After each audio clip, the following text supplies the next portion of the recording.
Պատմում են, երբ նկարահանվում էր «Հեղնար աղբյուր» ֆիլմը,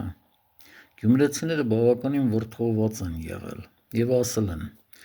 Գյումրիում մի հատ անբարոյական ա եղել, այն էլ իր մասին ֆիլմ եք նկարում։ Գրքի հեղինակը Մկրտիչ Արմենը բնիկ գյումրեցի է եղել եւ որևէ վատ միտում չէր կարող ունենալ։ Իսկ իրականում պատմությունը, որ նա գրել է,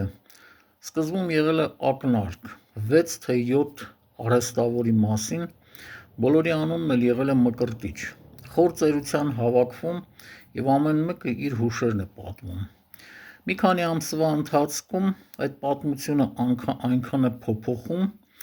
որ վերջում դառնում է Հեղնար աղբյուրը վիպակ։ Հեղինակը Մկրտիչ Արմենը պատմում էր, որ երբ աքսորից վերադարձել է 60-ական թվականներին գնացել է Գյումրի։ Ասում երբ քաղաքով շրջում էի, ծայրամասերից մեկում մի քանի ծերունի ինձ հարցրեցին. Վարպետ Մկրտիչ,